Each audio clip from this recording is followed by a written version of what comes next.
I call this meeting to order of the Charter Revision Commission of 2019.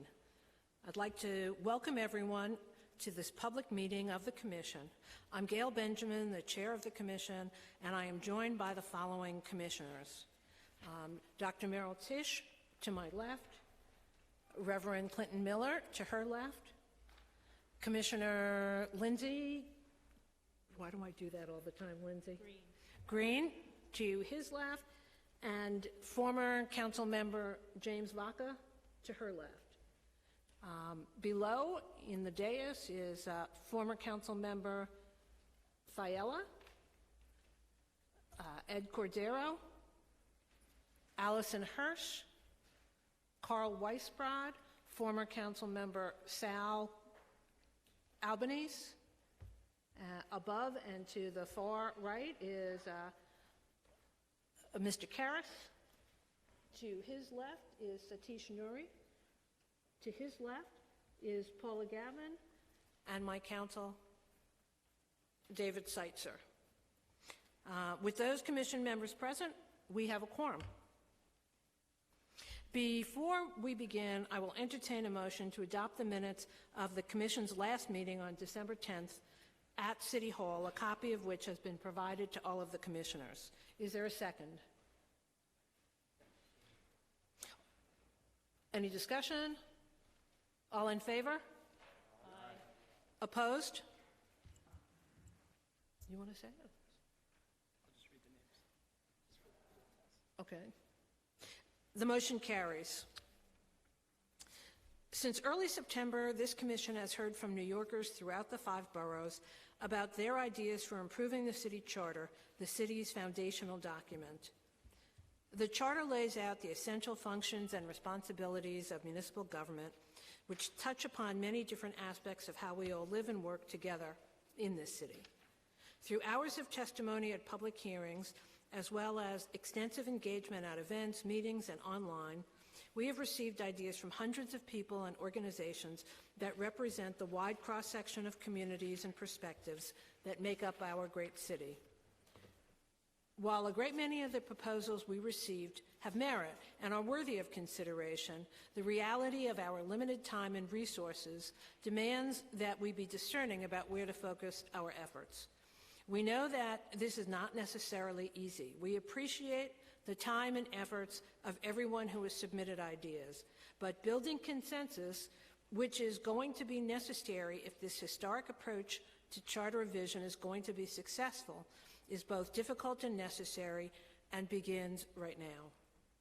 Last month, in order to begin this task of focusing our work, we adopted a set of focus criteria to help guide our decision-making about the most worthwhile and impactful ideas which we would pursue. We directed the Commission staff to focus on changes that, for example, we can legally make, that would likely require a referendum to accomplish, and that focus on structural changes that advance important values. We have before us today the result of that work. The focus area that the staff recommends we pursue, based on those criteria, have been identified and grouped into 4 overarching buckets: elections, governance, finance, and land use. We are going to discuss each bucket separately. I, of course, welcome a robust discussion on each. It is my hope, however, that we are then able to decide together to move forward with a specific set of focus areas that will help guide the critical next stage of our work. With that, let's begin with elections. The staff recommends that the Commission... Carl? Yeah, Madam Chair, before we go into a specific discussion of specific buckets, and I know we're going to do that, I would ask that you at least entertain a couple of just general observations.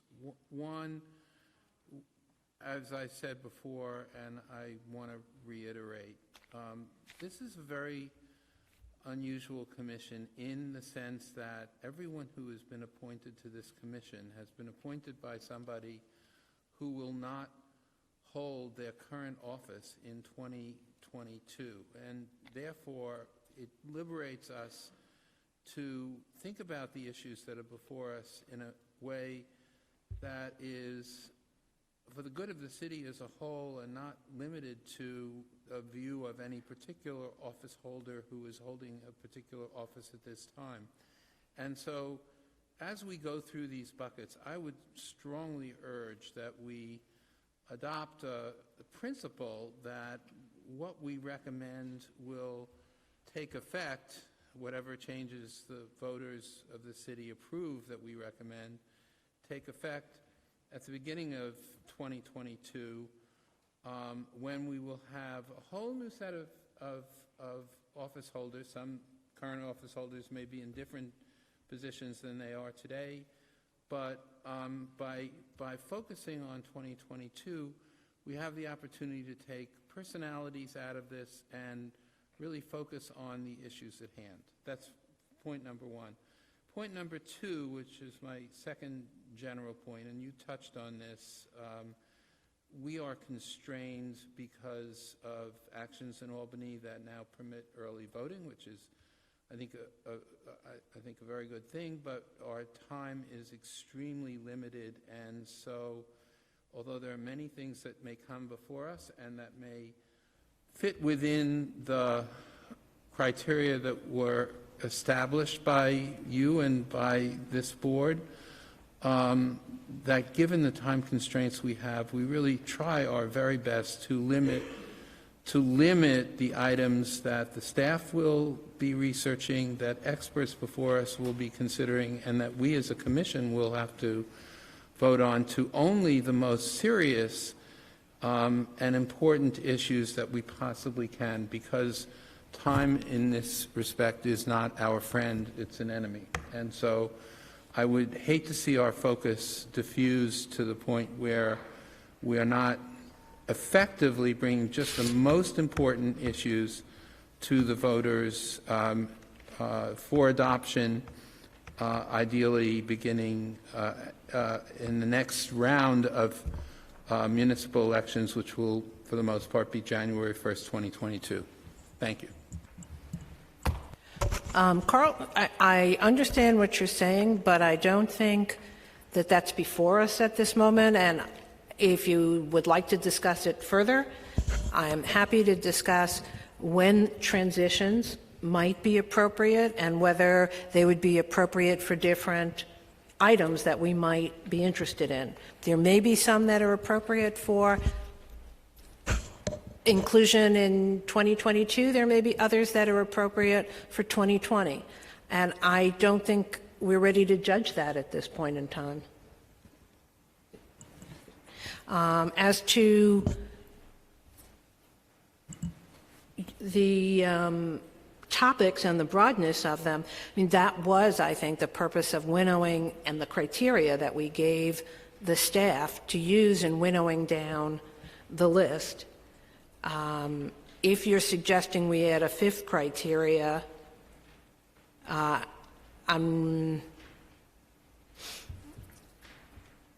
think that we directed the staff in this way and that we should look at the list we have. If you think that there are topics that should be removed because you think that we either can't effectively deal with them in the amount of time we have, or there are too many topics, I would certainly take a look at that.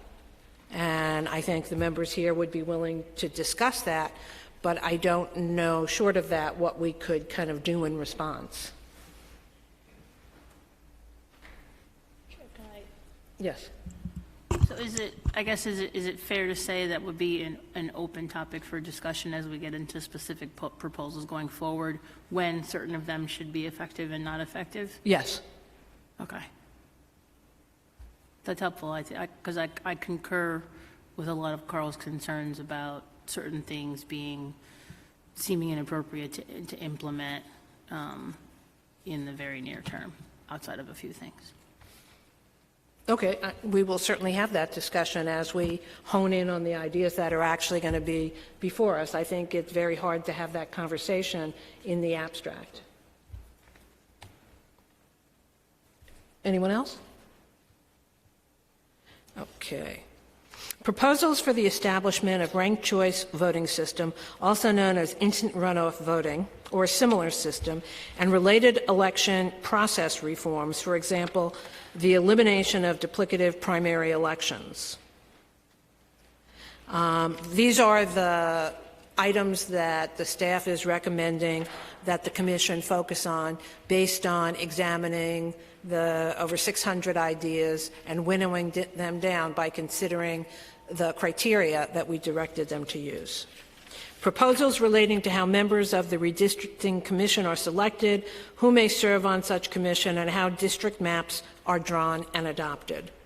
And proposals relating to the structure of the Campaign Finance Board, for example, how members of the board are appointed, and establishing an alternative public campaign financing system, such as a democracy voucher system. Are there any comments or points of discussion? Sal? You got to turn on your mic. Thank you, Madam Chair. I would like to add to the elections focus areas one particular item, which is further study of nonpartisan elections. We've seen a number of elections where a growing number of independents in the city, which is the registration is growing by leaps and bounds, are basically penalized under our New York City elections because they can't vote in primaries. And I believe that nonpartisan elections will increase participation. It will also emulate what other cities are doing: Chicago, Philadelphia. This is not revolutionary, and I think that I would like some experts to come in to talk about the issue in depth. I've had a couple of conversations with the dean of New York Law School, Anthony Crow, who headed a commission in 2003 that actually put nonpartisan elections on the ballot, and it failed, and it failed for a number of unique dynamics that I'd like for him to come in and explain. But I think it's worthwhile exploring. Actually, it's nothing revolutionary because we're going through a nonpartisan election as we speak. The public advocate's race is a nonpartisan election. So I think it would be negligent of us not to at least consider it, because one of the things we're charged with is increasing participation. We saw a lot of the Sanders supporters who were furious over the way the election took place in a primary and a presidential race. A lot of them were unable to vote because it wasn't an open primary. So I think that it's a serious issue. It goes to the very core of what we're about, which is democracy, and I think we should study it further. So I'm proposing that we add it to the elections list and further explore it as we move on. So that's my motion. Allison and then Carl. I would like to respectfully disagree and urge the commissioners to vote no on that motion. I think there are a number of reasons why nonpartisan elections are actually anti-democratic, not pro-democratic. First of all, not the least of which being the city voters overwhelmingly, I think it was 2-1, rejected nonpartisan elections on the ballot in 2005, I believe. But parties, as unpopular as they may be, actually have a role to play in signaling things to voters. In a world of imperfect information where voters don't have the capacity to learn every intimate detail about the policy positions of each of the various candidates running, parties are important. And absent the party imprimatur, nonpartisan elections actually tend to favor very wealthy candidates who have the resources to get a message out, whether it's true or not, in a way to shift the outcome of an election because there are no other markers on the ballot to direct a voter on where to go. Also, I just want to make one comment that Philadelphia does not have nonpartisan elections. I can't speak to Chicago, but I know that Philly doesn't. So I think that there are a lot of items on this elections bucket that I think is particularly ranked choice voting that will excuse me, have the impact of expanding democracy in this city, but I think nonpartisan elections will take us backwards. Carl? I would just like to, in part, reiterate what Allison just said and underscore this as an example of how we should be pretty careful about what we decide to put on our agenda and what we shouldn't decide to put on our agenda. There are items that, Madam Chair, that you listed under the elections bucket, some that I think have merit, some that personally I don't necessarily agree with, but those are the items that are are in the bucket right now. As Allison said, this even leaving aside the merits or demerits of nonpartisan elections, the voters of this city rejected nonpartisan elections 70-30 when this went before the voters last time. And this was not a close election. This was an overwhelming rejection of the idea. Whether the idea has merit or not, I don't think that we, given the limited time we have, should be relitigating issues that the voters rejected so overwhelmingly in previous charter commissions. And therefore, I also do not believe that this should be added to the agenda.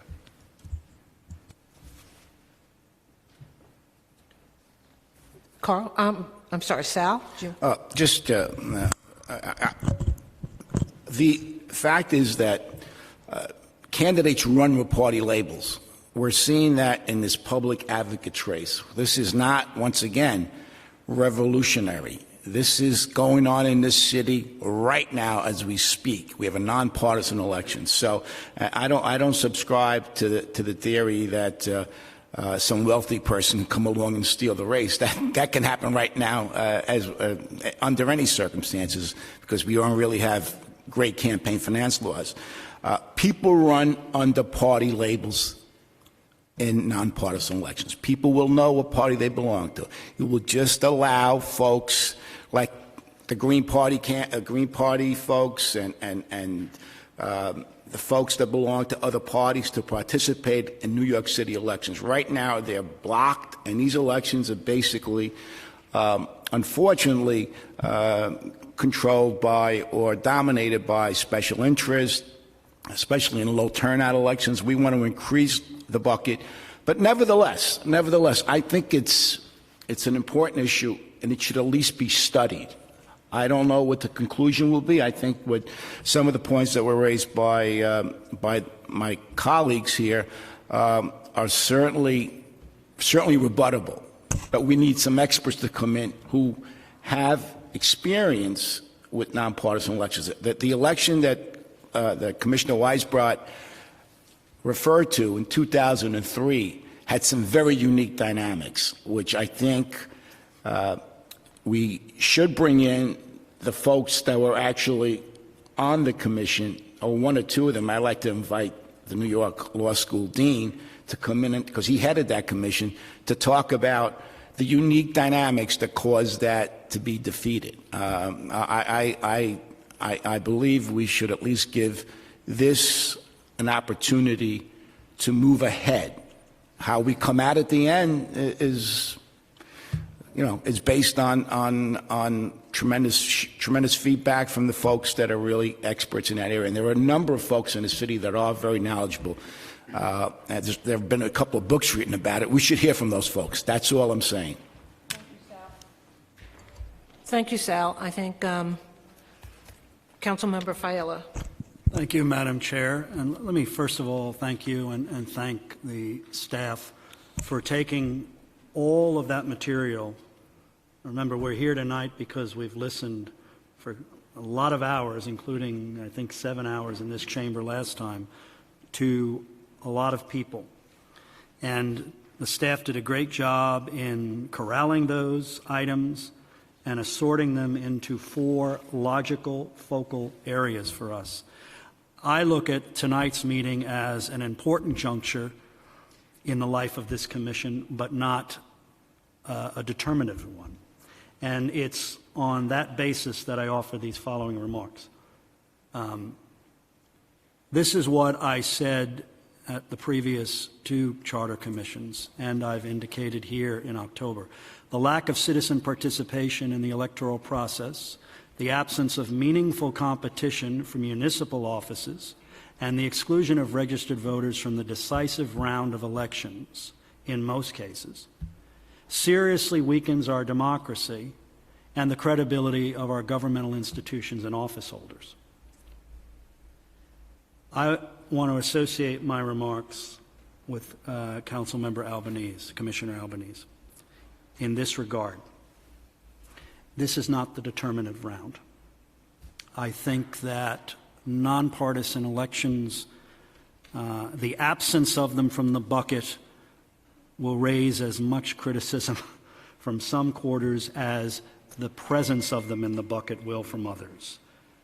The thing is, the absence of it from at least a discussion will undermine, in my view, the integrity of the process with respect to this bucket that we're calling elections. It's one tool in the arsenal of tools that may be available to us going forward as a city.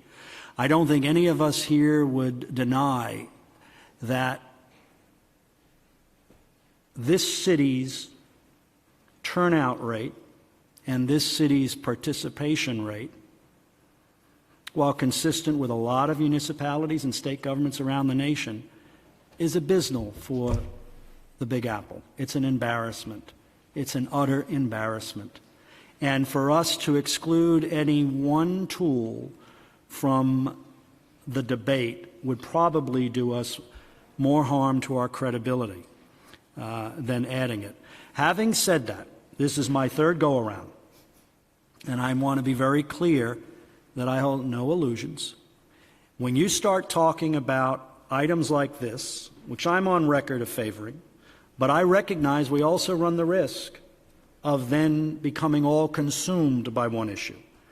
So what I would urge is that we consider adopting Commissioner Albanese's request, but also holding ourselves to a standard of, okay, the second we see this getting too far astray and consuming all of our energies, we pull back.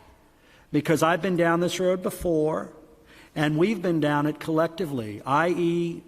the Public Advocate's Office. There have been commissions who have been totally consumed once they adopted even talking about the issue. The mistake they made was allowing the outside forces, in my view, to dictate the terms. I have no problem discussing nonpartisans. The staff will have no problem, in my view, updating the material because there's been more, I guarantee, there are 2 issues which our staff will have more information available to them than any other staffs have because they've been around this long. Term limits and nonpartisan elections. So essentially it's taking those voluminous materials out of the dustbin, looking at them and updating them so that we get a new real-time analysis. But I don't see the harm because this is not a determinative meeting. We're simply at a point and at a juncture where we continue to try to bring more clarity and focus to our efforts. But I do think it would behoove us not to add that at least into the discussion mix for fear that we'll be criticized as having been fearful of something. And I'm looking first and foremost at the integrity of the Commission's work, not a particular issue or where I may fall today or fall at the end of the process, but at the integrity of the Commission's work.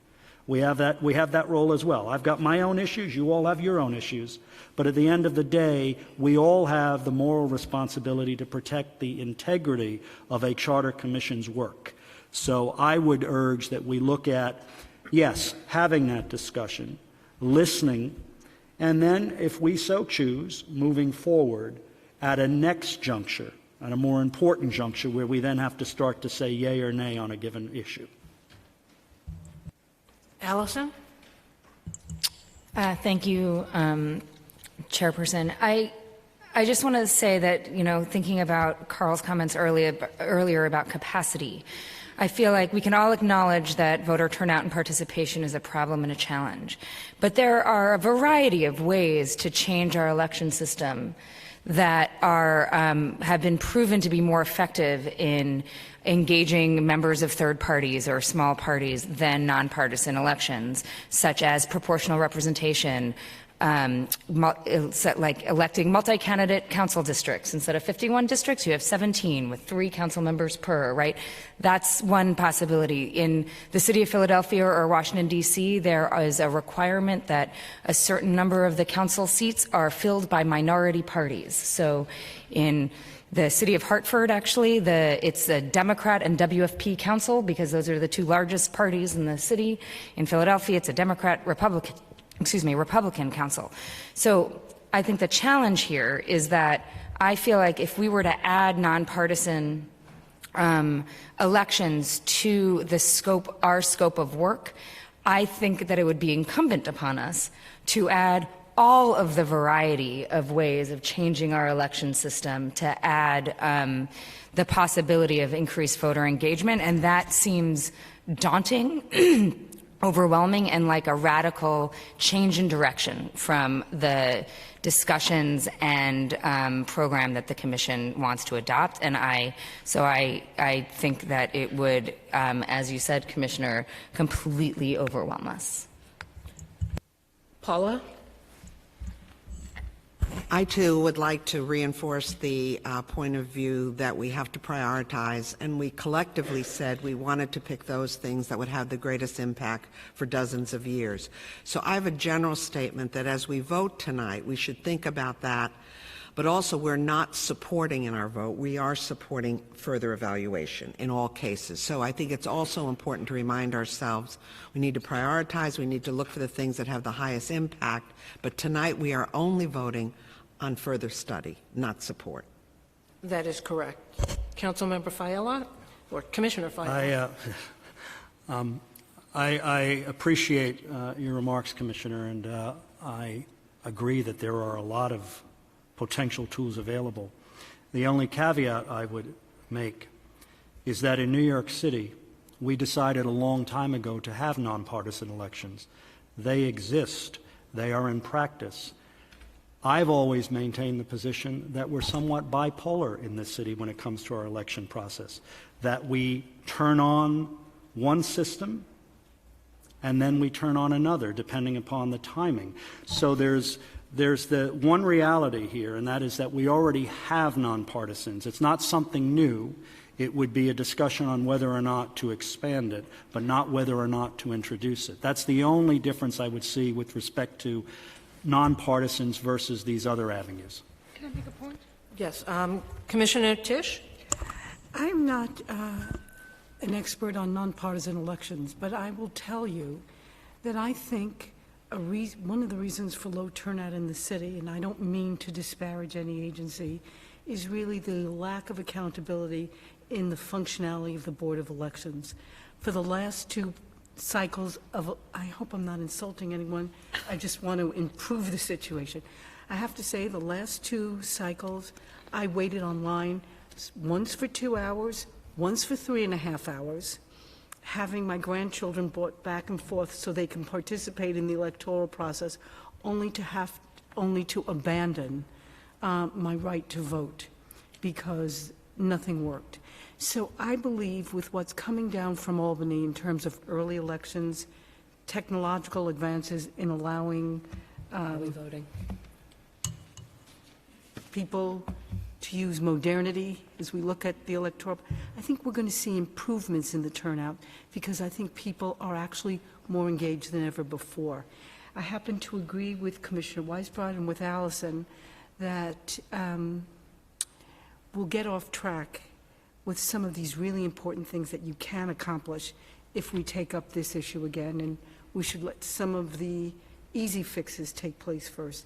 And you know I'm a great fan of yours, so it pains me to disagree with you. Deeply. I'm deeply pained by it. Well, But they're wrong, and you're right. exactly. Anyone else? Okay. I would say the discussion is finished, and we have on the floor a motion from Sal to a proposed amendment to the list on elections to add examination of nonpartisan elections to the list that we have before us. Is there a second? A second to, The motion to add, yes, aye. I ask the council to, we've had discussion. Is there anyone else who wants to discuss this motion? I ask council to call the roll, please.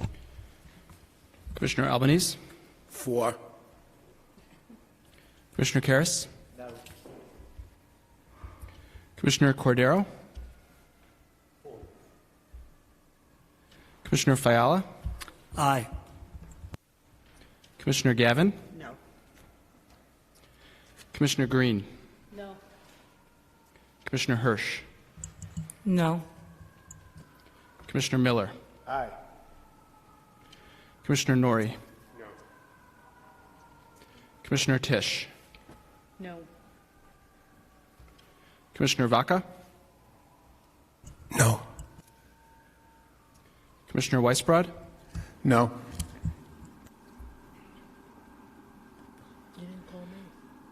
Chair Benjamin? No. The vote is 4 in the affirmative, 9 in the negative. The motion fails. Okay. The next bucket we have is governance. The staff recommend that the commission focus on the following: proposals for establishing an advice and consent process for the appointment of certain government officials. For example, corporation counsel. I'm told that I have heard also we need to vote on the whole bucket for elections.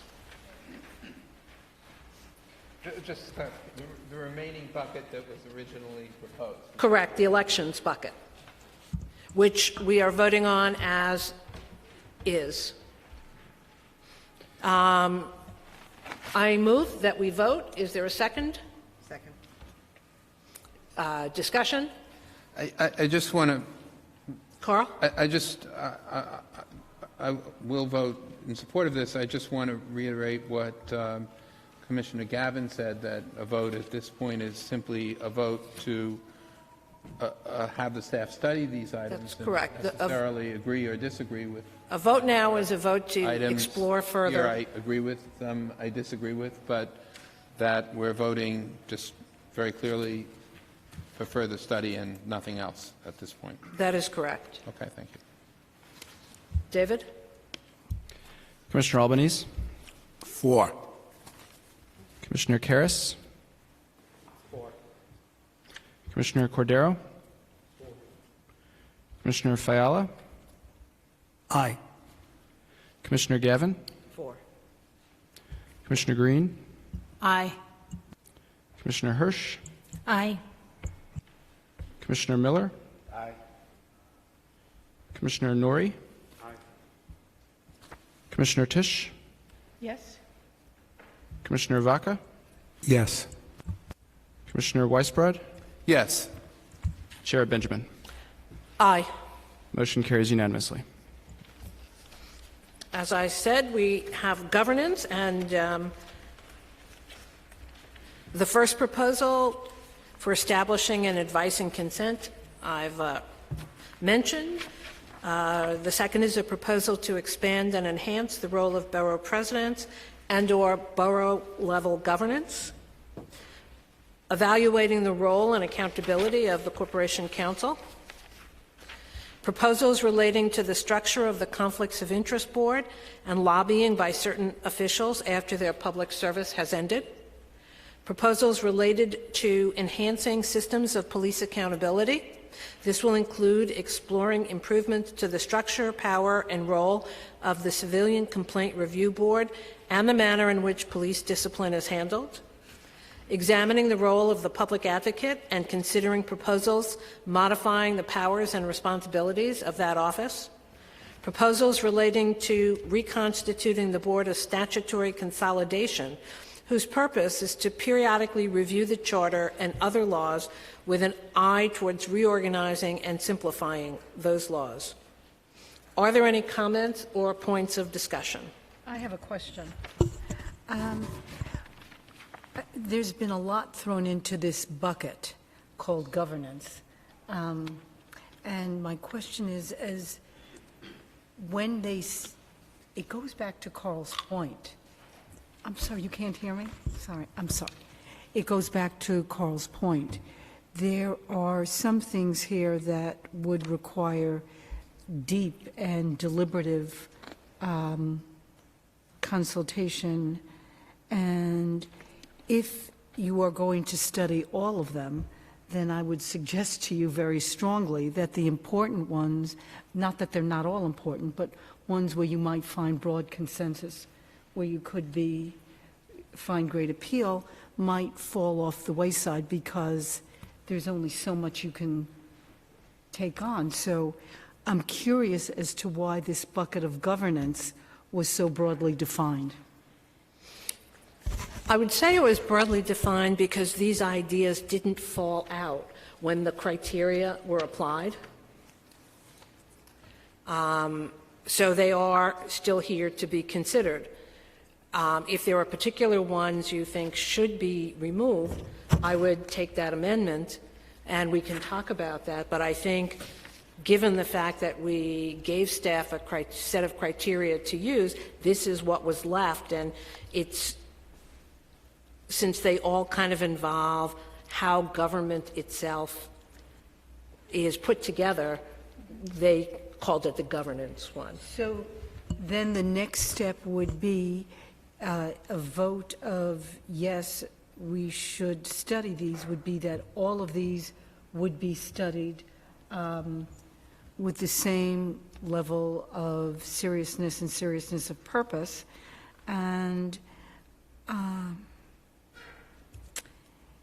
I would say yes, but some might fall out sooner if, for instance, there are other laws that currently would accomplish the same thing,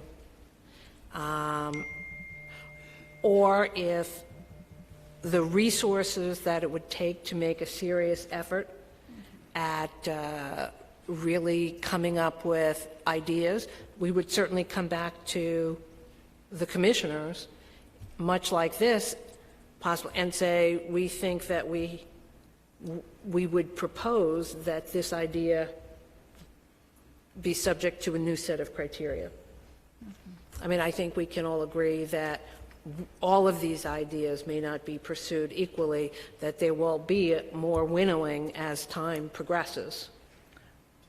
okay, that's what I was trying to get. There will be more. Yes. Okay. I have trouble with all these items being grouped into one. There's two items here that I have difficulty with, and I don't know if I can vote for exploring further an entire package when two of them in particular are at variance with my beliefs. As a matter of policy, I do not believe that anyone besides the mayor should remove a commissioner. I do not believe in giving any entity an impeachment right over a commissioner, and that's what the first one talks about. And when you speak of the public advocate, the option to eliminate the public advocate's office is not there, and I think that that should be further explored. Well, with respect to the public advocate, I believe that is there in examining the role of the public advocate, that does include eliminating it. Well, it says modifying the powers So I'd like to amend it if I can. I want to be clear that an option that many people have discussed is whether or not we need a public advocate at all. So you would like, is this an amendment that you're proposing? If that's possible, I'd like to amend the public advocate to specifically indicate that we will consider. How about if we add the words modifying, including, eliminating? That's fine. Is that an amendment that That's everyone would accept? And Any further discussion on that amendment?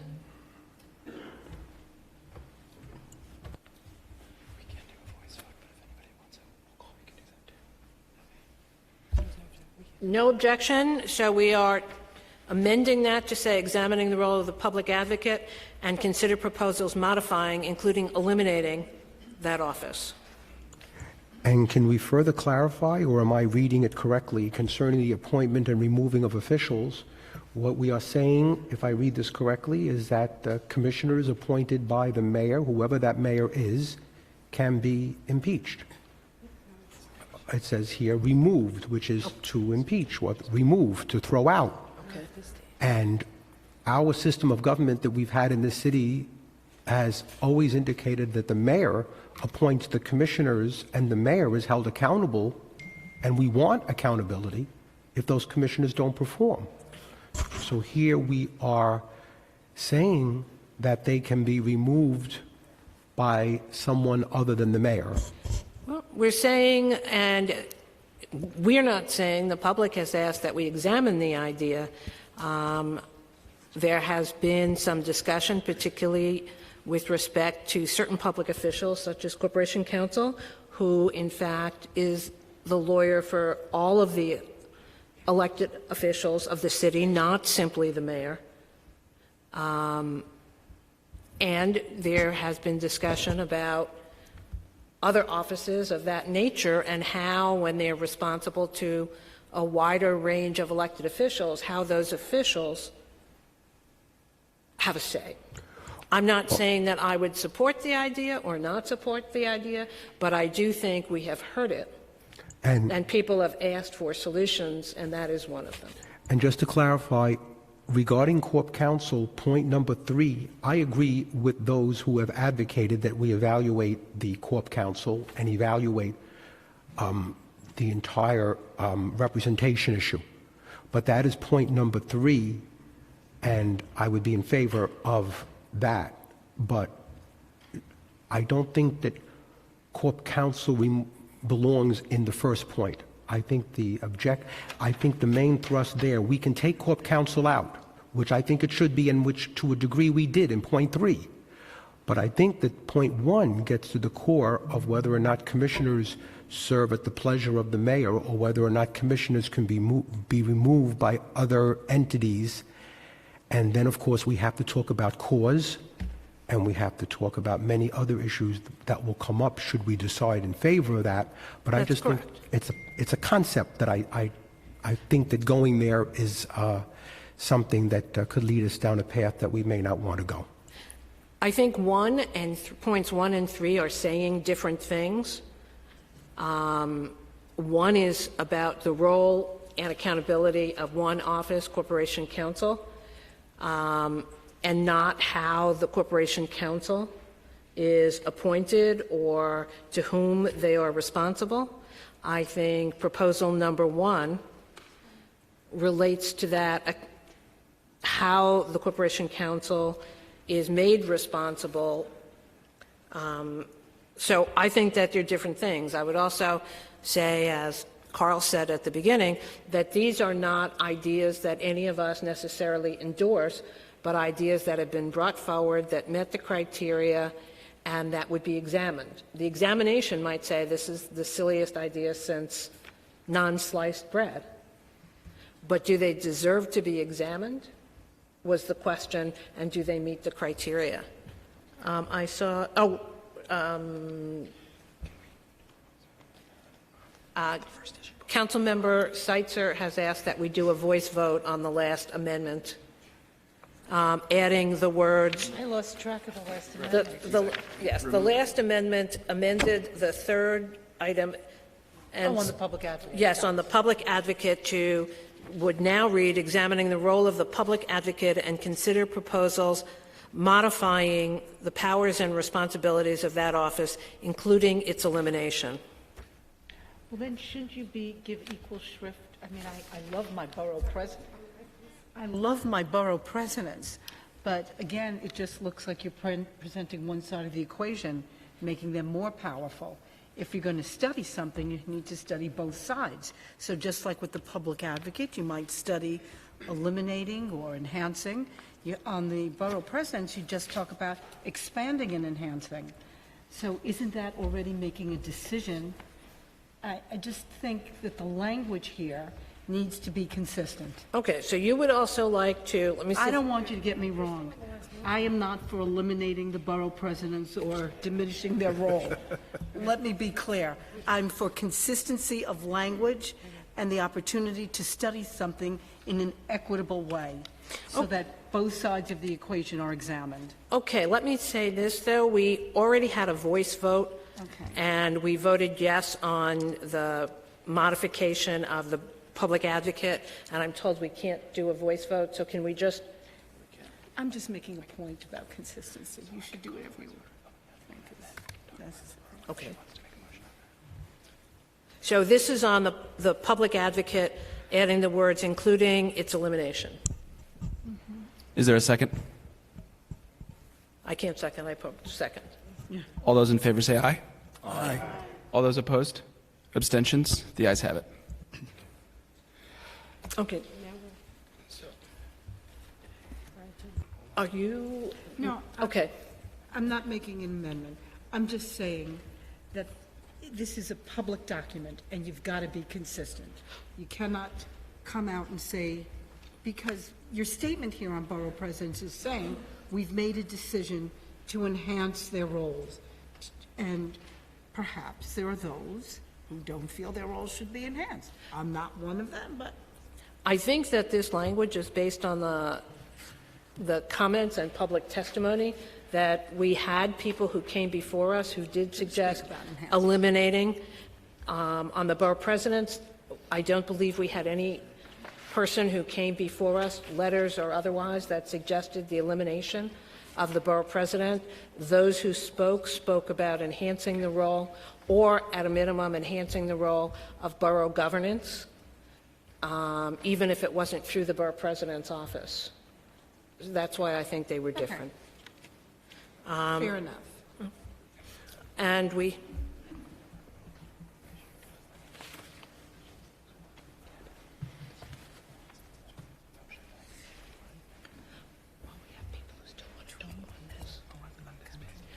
I think Paula, and then it was Allison, and then, did I see another hand? Carl? I just wanted to reinforce the point that when we study these, we need to be sure they do meet the criteria. I know we're going to vote on it as a bucket. For example, on advice and consent, I do not believe it fits the criteria. I know that there are others who do. So I think when we evaluate it, I just want to make the point that we're going to evaluate it against the criteria. So again, we pick the most impactful items.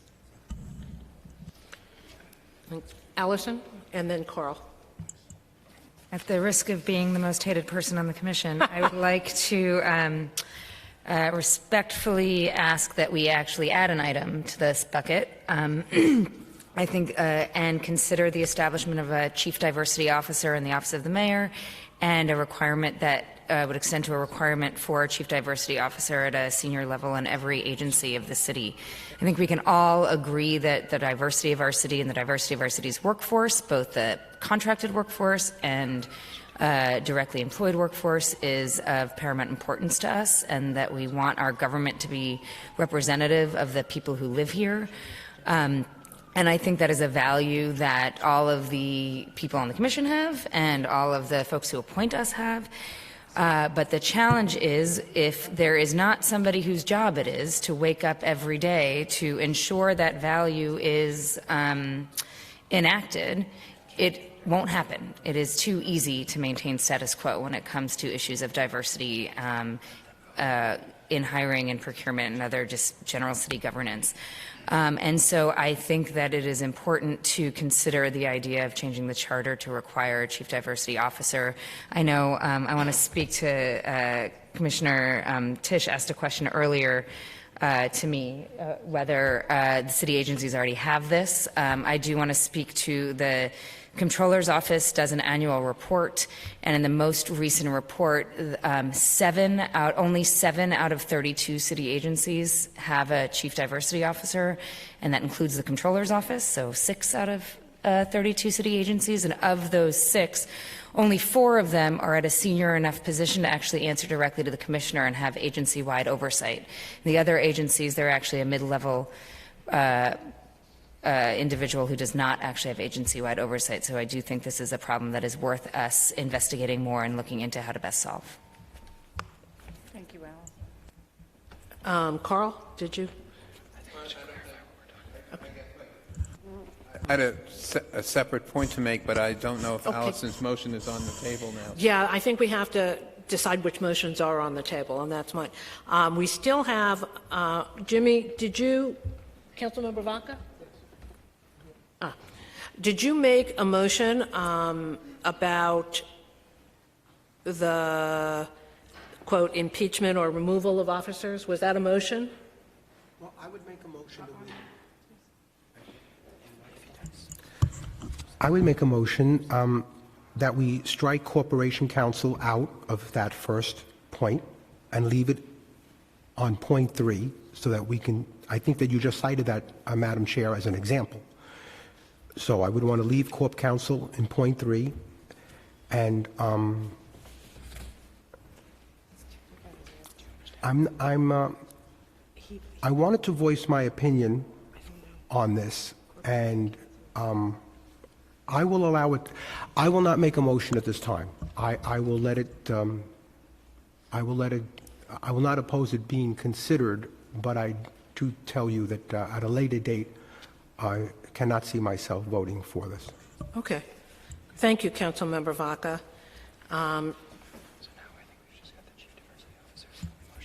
Right. So now the motion that is before us is, I believe, Commissioner Hirsch has proposed a motion to add to this bucket a chief diversity office, examine the idea of a chief diversity officer. Is that correct? Is there anyone else who would like to speak on that? Well, for purposes of opening a discussion, I will second Commissioner Hirsch's recommendation, so at least we can have a discussion about it. Okay. I know that you're aware, Allison, that there was legislation recently passed by the Council that establishes an Office of Diversity and Inclusion and establishes with that a Chief Diversity Office and a Chief Diversity Officer, and that legislation is slated to be effective in May. I believe that is part of the reason that is not on the list, because we don't know how that will turn out, since it would appear that it has much of the responsibility that a chief diversity officer that you're describing would have. Can I respond? Thank you. Absolutely. I am aware of that legislation. I do not believe that the scope of that legislation goes to the extent of the charter revision proposal and the idea that I'm putting forward. And I guess I think I'm asking at this juncture that we can we can spend time as the commission and the staff can look into it, so we can have a further conversation to analyze whether, in fact, the legislation really does have the desired impact and scope and scale that some think it does, or whether we need to go further. Carl? This is in part a comment on the motion on the table, and also perhaps in furtherance of what Dr. Tisch said earlier. I think this governance section is a very, very broad section. It includes things that certainly I strongly disagree with, along with Commissioner Vaca, the notion of mayoral appointees being removed by officials other than the mayor. It includes things that are extremely vague, such as borough president and borough-level governance and what expand and enhance means. And it includes a lot of other issues that we have heard a lot of testimony about.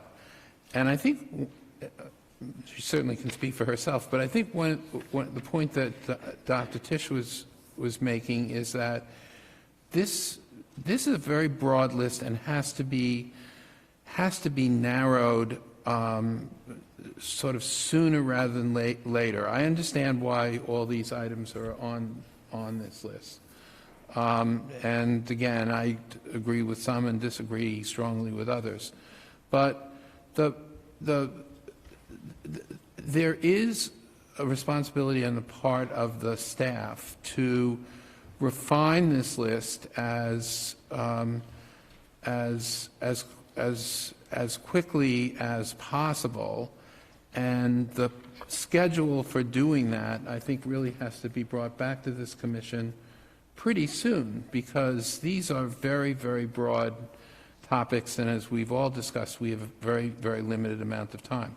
Madam Chair, you pointed out that there is legislation that, with respect to diversity, that is going to be enacted in May or will. It has been enacted already.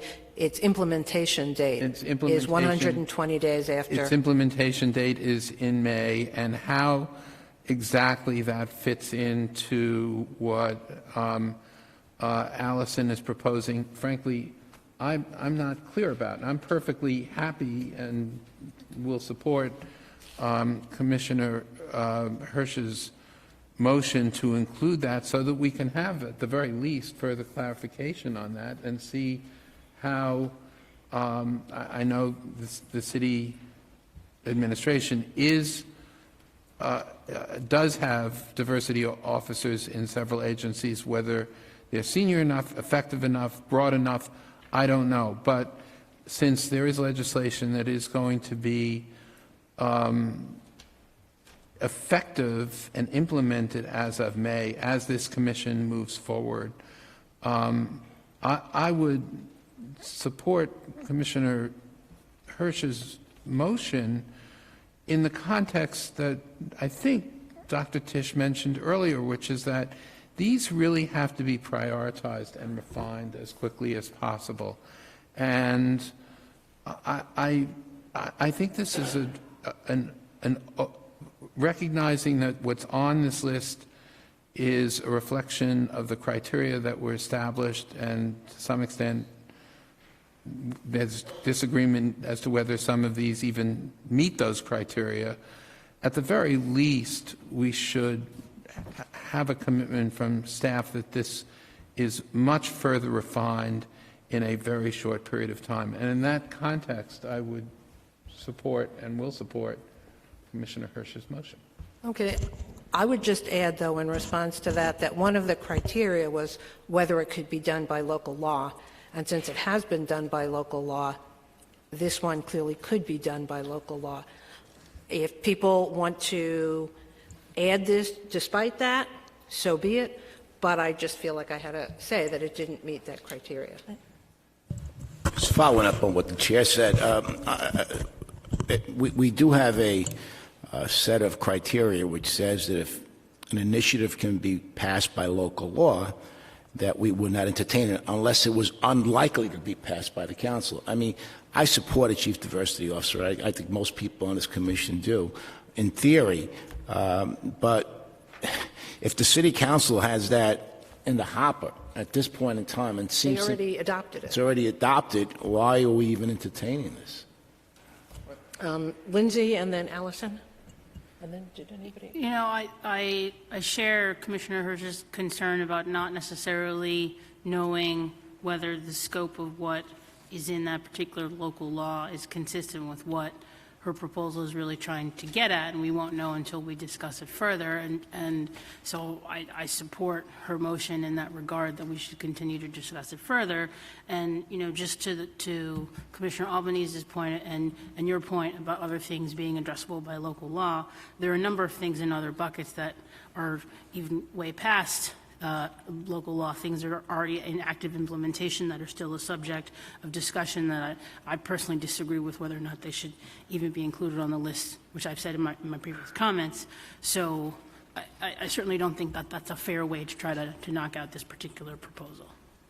I wasn't trying to knock it No, out. no, no, And no, I no. don't really, I wasn't trying to knock it out. I was just Clarifying. Fair enough.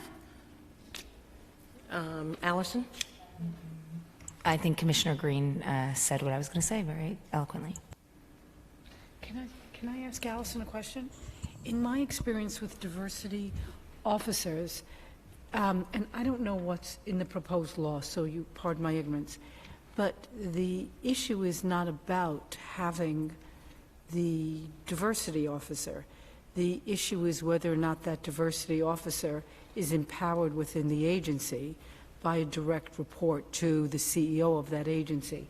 I am unclear as to what is promulgated now in the law about, does it just say you need to have a diversity officer, or is the proposed law saying that the diversity officer needs to be part of the CEO's cabinet? You know, however the agency is set up. It's just been my experience that when the diversity officer does not report to the CEO, it's just another irrelevant checkbox. I think, I don't believe the legislation requires the diversity officers to be at that level. I think that's one of the reasons I wanted to submit this proposal, but I'm not actually 100% sure, but I agree 100% with your point. Well, that would be the thing to find out. Because if it's in the law, that's what it does.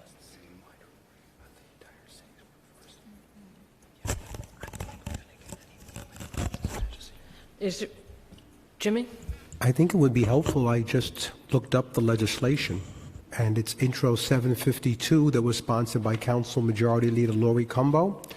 It created an Office of Diversity and Inclusion within the Department of Citywide Administrative Services.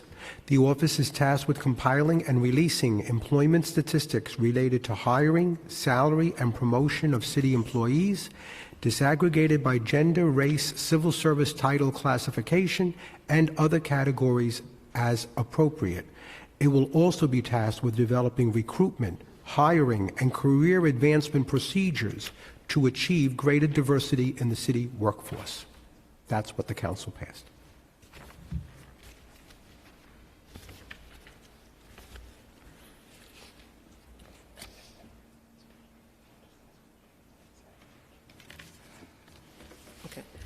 Allison, if everyone is done speaking, Allison, would you like to clarify exactly what your amendment would say? You know, I didn't actually draft the language, but I think that, let's see, I think we should add an amendment that we study the possibility of creating a chief diversity officer in City Hall and at each city agency. If I can speak to that motion? Is there a second? Second. Yeah, then, wait a minute, I can't hear if I can't see. Right, but I think Jimmy may have had the first hand, and yours is the second. Jimmy? Jimmy? There's no doubt that we have to stress diversity. I just feel that we're going to go down the same path we went down on nonpartisan elections. We stated that we would not go with nonpartisan elections because there was already so much discussion about it in the past and it occupied so much in our agenda. And we said that we would not go where there was already legislation that did what we want to do. And when I just looked this up on the internet, because this was passed after I left the council, it just seems to me that we're already there and that this is already being done. I would just like, just to piggyback on what Sal, Commissioner sorry. Backus said, I'd like to have Commissioner Hirsch break down the difference between her proposal and the council's proposal. I think I'm happy to attempt to do that. I think first and foremost, DCAS, while an important agency, is not the office of the mayor. And I don't know where the commissioner, I don't know if she wasn't able to be here this evening, but I don't want to speak for her, but the commissioner of DCAS, the current commissioner of DCAS is on this commission, and I think she would agree that she's not the office of the mayor. And in my, albeit limited experience in government, yes, DCAS has responsibility for a tremendous amount of procurement, and but it doesn't even actually have the charter, and then we'll get to this moving forward, currently have the authority in the charter to centralize and control all city contracts. It doesn't have authority over other agencies across the city. And so while I think the legislation is a good step forward, and it's great that there will be an Office of Inclusion and Diversity within DCAS, that is not the same as having a chief diversity officer who has a holistic view of everything the city does across all 32 agencies, across all of the different city hall departments and offices. And I think we need to consider a much broader approach. Thank you. It's not clear to me. Sorry, I think a key piece from some of the letters that were submitted in relation to this point is not just about the diversity and retention of diverse candidates in the city workforce, but also how that plays out with respect to procurement. And that's a particular piece that I do not think is included in that particular legislation, just as a point of reference. Thank you.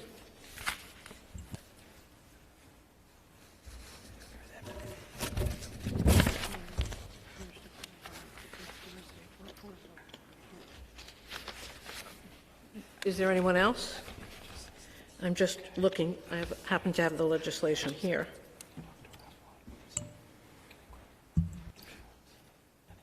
There's no procurement citywide.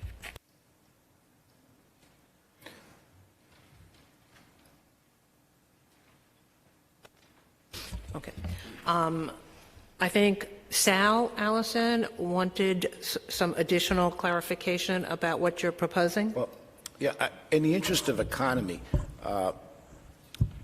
which is important. I mean, we had this discussion about the Bureau of Animal Welfare, where it was one of my priorities, and basically the City Council has discussed the possibility of passing that legislation. Sorry? I didn't hear which. The Bureau of Animal Welfare, setting up a separate agency, and the City Council is considering that. So I had, in the interest of economy, what I said was we have so much in our bucket here, so much on our plate, that I will let the council handle it, and the animal advocates are meeting with the Speaker's office. So what I would propose here is, if there's a gap between what Commissioner Hirsch is proposing and what the council has passed, there's always the amendment possibility of legislation. So we don't have to deal with this item because we have so much else on our plate. So I would recommend that the staff speak to the Speaker's office and get a sense of if there's a difference between what Commissioner Hirsch is proposing and what the council has passed, that let's figure out if the council is willing to amend the law to strengthen it before we get involved in extensive discussions about this. Okay, I hear what you're saying, but we have an amendment currently on the floor. Would you consider what Sal has asked a friendly amendment to your amendment, or no? I think that my understanding of the process that we're working on right now is that anything not in the buckets on the list, that anything that we do not include in these buckets that we pass, we are precluding ourselves from taking up. And so I would say that I believe you need a charter amendment for this. I could be wrong. I've definitely been wrong before. And so I would respectfully ask that we sort of do it in reverse, We leave it on the bucket list now, and one of the first things the staff does is to look to see, can the council take this up in a broader way than they already have? Is it something that is politically feasible for them to do? And let's have that discussion, and if that's the case, we can go from there.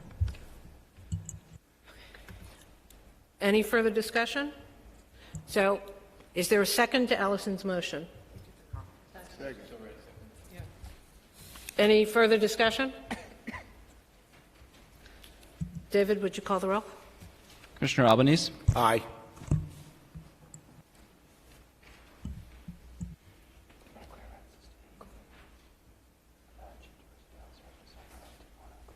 But he knows his friendly amendment was not accepted. No, we haven't. You're the only person who's voted. Commissioner Karras?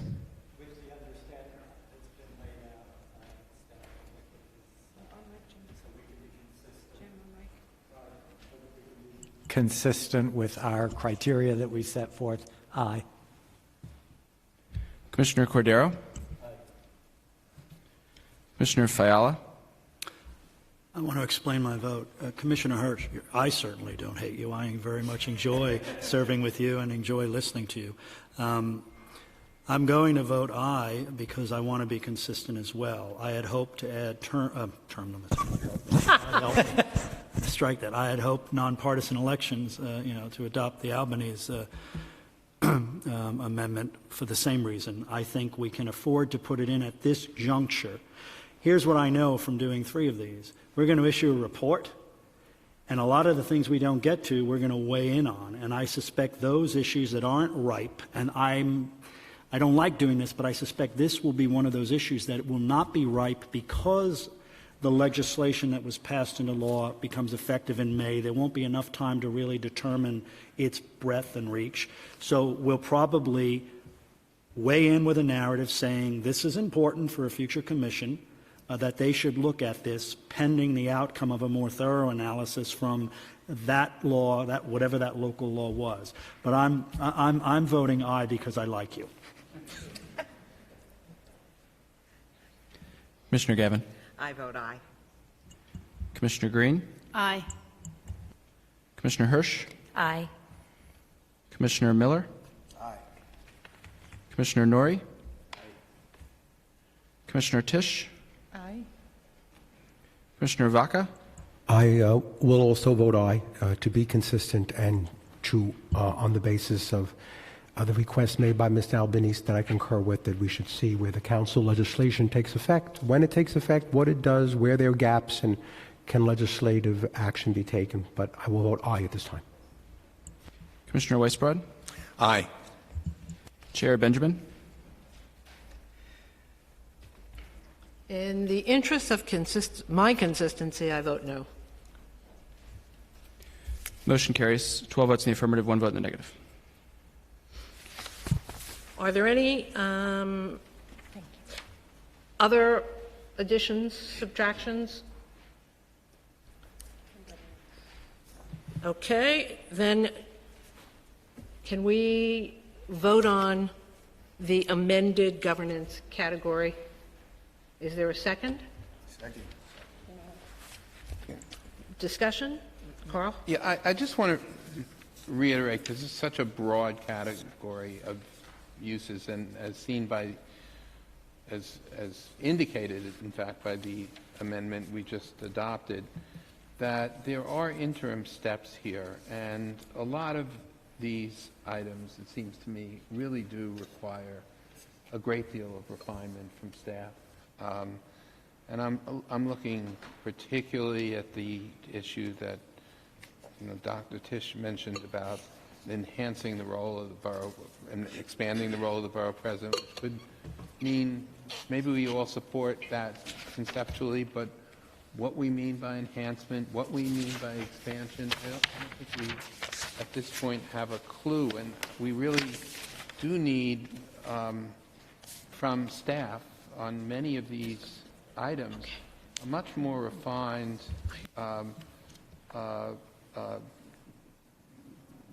set of questions that we can that we can react to. And I support the agenda. I disagree with some of the items on it, as many others have indicated, particularly removal of officers. But on, but first and foremost, I really do think that staff rather expeditiously has to start refining these items, and that's all I have to say about it. Okay. Did you vote? I think I just seconded your Okay, motion. that was a second. Please call the roll, David. Commissioner Albanese? Aye. Commissioner Karras? Aye. Commissioner Cordero? Aye. Commissioner Fiala? Aye. Commissioner Gavin? Aye. Commissioner Green? Aye. Commissioner Hirsch? Aye. Commissioner Miller? Aye. Commissioner Norrie? Aye. Commissioner Vaca? Aye. Commissioner Weisbrod? Aye. Chair Benjamin? Aye, and if you could hold the roll call for a few seconds, Commissioner Tisch will be right back. Yeah. Now we'll be moving on to finance. The staff recommends that the commission focus on the following: proposals relating to the structure of the city budget, including making budget units of appropriation more detailed or program-based, and aligning the capital budget with discrete projects, the authority of the council to establish terms and conditions on appropriations, the timing of budget modifications concerning the financial plan, empowerment powers, and the timing and making of revenue estimates. Proposals relating to the development of a comprehensive city planning framework for capital spending and land use.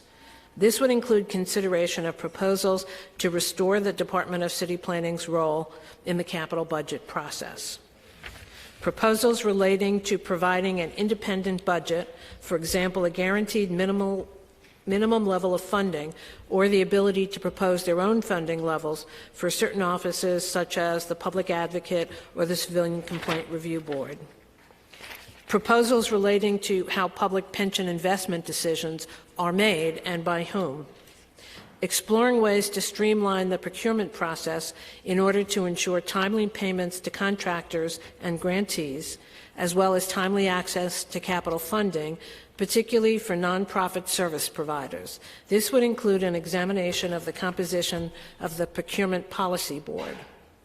Examining the contract registration process, including proposals for a mechanism to resolve disputes between the mayor and the comptroller with respect to the approval and registration of a given contract. And proposals for a mechanism to establish procurement and contracting, as well as reimbursement, policy objectives, including consideration of allowing or clarifying that such objectives can be established by local law. And I believe we left the vote open for Commissioner Tisch. Sorry about that. I was for Allison's motion. Yeah, you voted on that. Oh, okay. This is on the rest of the category. Oh, definitely, yes. So, Provided, aye, yes. Vote often, vote early.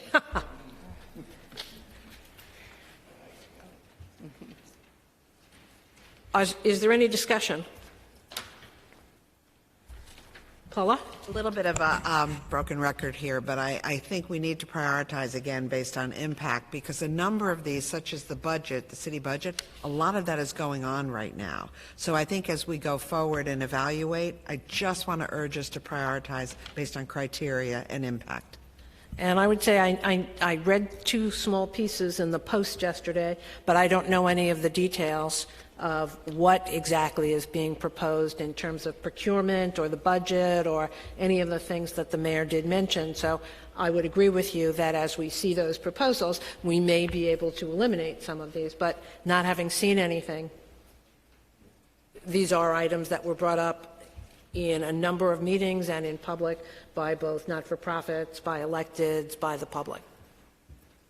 So I'm mindful of what you say and agree that once we see what that is, we should act accordingly. Any other? I'm sorry, okay? Yeah. I just caution, when we start talking about independent budgets, I think you're going to have a lot of people in this city that want independent